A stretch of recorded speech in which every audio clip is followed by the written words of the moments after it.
Hello, everyone. Just a quick shout out from me to you. My name is Dred. This is Miss Valley Entertainment News. I'd just like to point out that I've done a little research, and 82% of my viewers at this channel are not subscribed to the channel. That means a lot of you are dropping in because you see a video that you think you might like to click on and watch. You're watching the video, and then you're getting back out without checking out the rest of the content. Now, Miss Valley Entertainment News has got over 100 videos and climbing. We put out quite a few every week if we can. And I cover everything that's entertainment news. That means we cover some sports, we cover some music, we cover some television, we cover some movies, and we definitely cover some gaming news. And we tackle all kinds of gaming news, both positive and negative. We grab stuff that speaks to me first and foremost because my passion needs to come through. But it's not all about passion. Sometimes it's just laying down the facts as well, or just giving some opinions on things and allowing the rest of you to speak. So if you're not subscribed to the channel, I implore you today, please go ahead, click the subscribe button, ring the bell for notifications, and drop into some of my other videos. There's a lot of them here, and check out the content we're creating and ask yourself, is it not worth a subscription to the channel? I hope that the answer is yes, that you stick around. I'd really appreciate it. Bye. Hello, everybody. Welcome to Miss Valley Entertainment News. My name is Dred. We're going to watch a short video here, and it is a short one. This is by Legendary Drops called How Baldur's Gate 3 Changed the Way I View Games.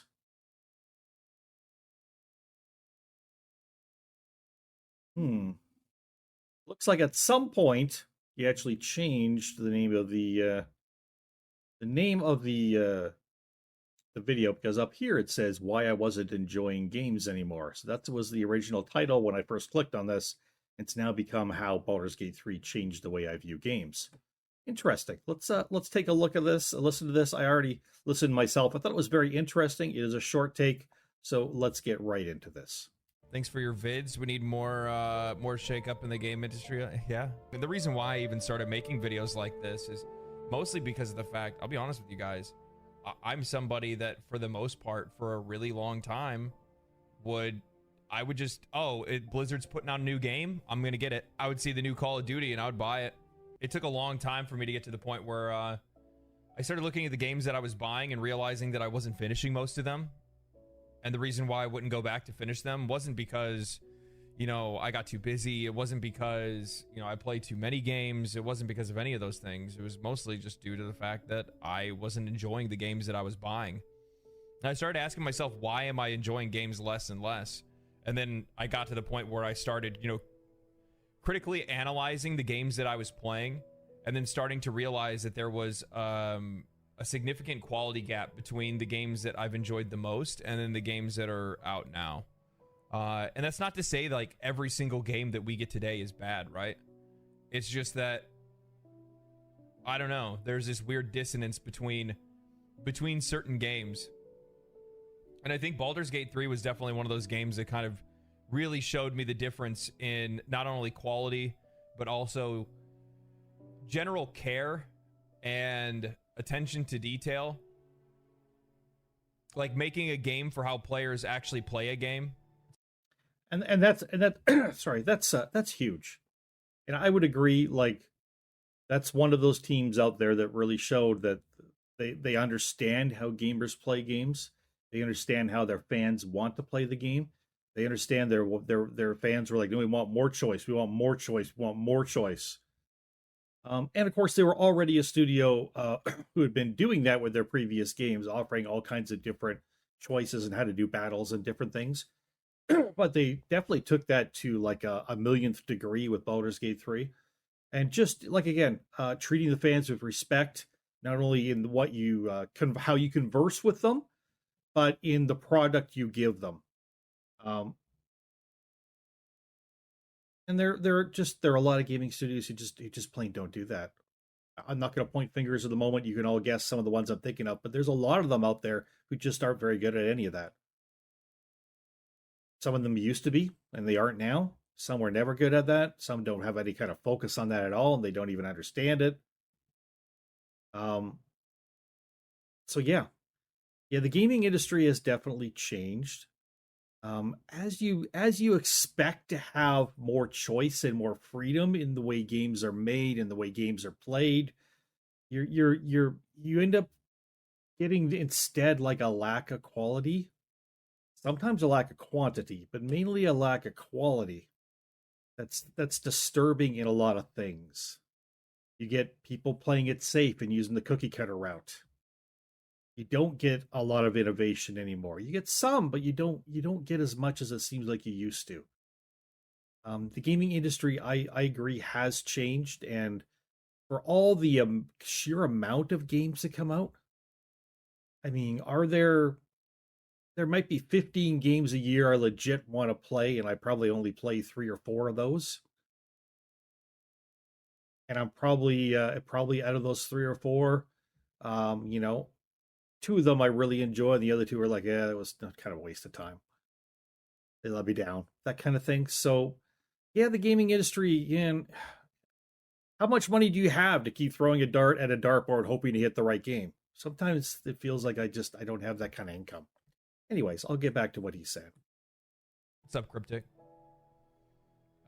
Which is something I've said a few times before. Like, I like the idea of playing a game and realizing that there's certain things in the game that you interact with, and you realize that, oh, you know, there's a developer on that team that brought up the idea, hey, players are probably going to do this.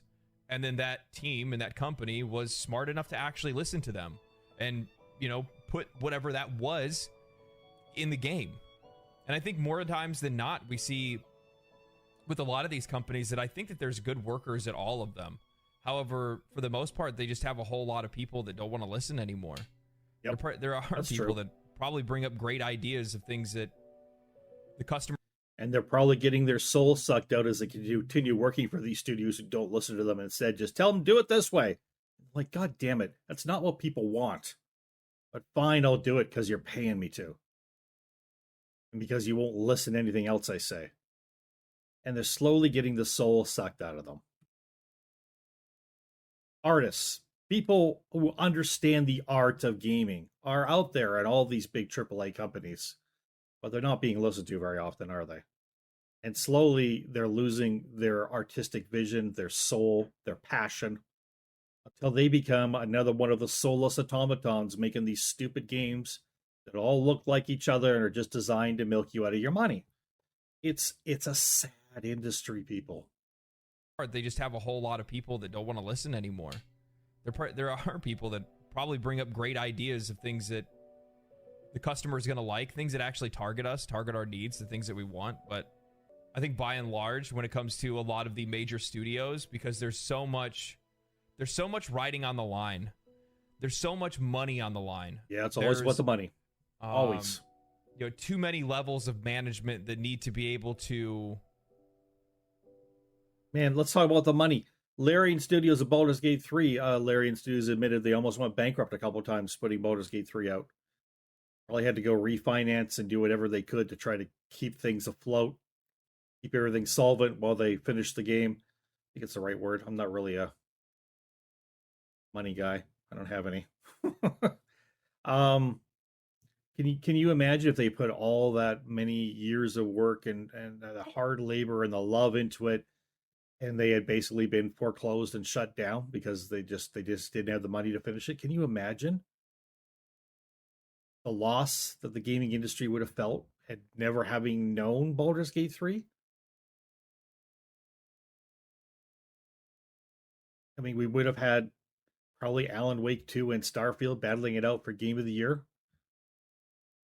Starfield, which is a heaping pile of dog shit, and Alan Wake 2, which, although some people, writers and stuff, reviewers say was amazing, didn't sell very well at all. And and Hogwarts Legacy not getting any votes at all because of any controversy over J.K. Rowling, even though it's an amazing game and sold really, really well. I'm just saying, like, those would have been your choices for Game of the Year. I mean, how much choice there? I mean, that would have been considered, I think, a pretty down year for gaming if Baldur's Gate 3 had not come out. And I'm not saying everything was terrible that year. I'm just saying overall, Baldur's Gate 3 propped it up a lot. It brought a lot of excitement back to gamers and gaming. Yeah. It's always about the money though. Can you imagine if they had to shut down because they couldn't finish the game. They couldn't finance it to the end. So money is important, absolutely. Especially important when you're spending hundreds of millions of dollars on a game. Um and I don't think you have to spend that much money, but at the same time if you want to get like good voice acting, if you want to really spend the time, if you're spending years and you got a team building it, you got to pay all those people for years. So yeah, I understand why games cost a lot. I think they cost far too much nowadays, though, which makes the money chasing just that much worse. We need more small indie studios just putting out good games that do a little innovation, make people think, and hopefully the reviewers and stuff pick up on it and make sure the people are aware of it, so they actually sell something, so they get rewarded for it. That's where the future is. Of management that need to be able to okay and approve any change or any new idea that goes through into a game. And because of that, and the board's decisions, the CEO, etc., we lose a lot. I think games lose a lot before they ever even become a game. I agree. All right, people, I think that's all I've got to say on this. Let me know what you think about have you gone through a period where you just didn't enjoy games? Where you were playing them, but you found you weren't enjoying most of them and you weren't finishing them. I've got a lot of games I haven't finished. I think a lot of that's to do with being ADD. You get distracted by something else, either in life or another game, and then next thing you know, 2 months goes by and you haven't played the game, and then you don't really feel like going back to it. You feel guilty, like you should restart the game because it's been that long away from it, but you don't want to do that. And so I never end up going back to some of those, even though I was enjoying them at the time sometimes. But have you ever been in a situation where you're just gaming and you're just not enjoying the games you're playing, and you're like, well, why am I playing these games?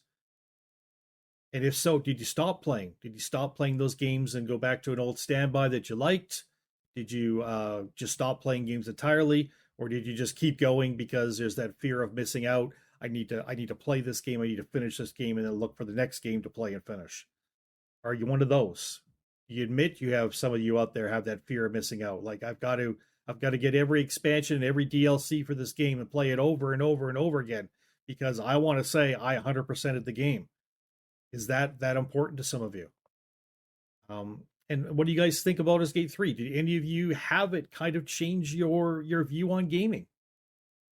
I don't know if it necessarily did that to me the way Legendary Drops is talking, but I certainly did appreciate the way the changes you could make, and the expertise, how polished the game looks, yet it's still entirely user friendly for the player. Like it's just made for you to play with. It really is. Again, this is a game that I stopped playing a few months ago, and I'm going to have to go back to, and I'm going to have to start over at some point. I'm not in a hurry, though. I know what a long game it is, and I'm aware of the fact that it's going to take a big chunk of my time, but I will get back to playing it over at Miss Valley Gaming. I've got some other things working on there, though. Anyways, let me know down below what you think. Check out the link to the original video, of course, and drop them a like and a subscribe and a comment and all that stuff. And do the same for myself in this video. Appreciate you all. We'll catch you all later. For Miss Valley Entertainment News, my name is Dread. Ta-ta.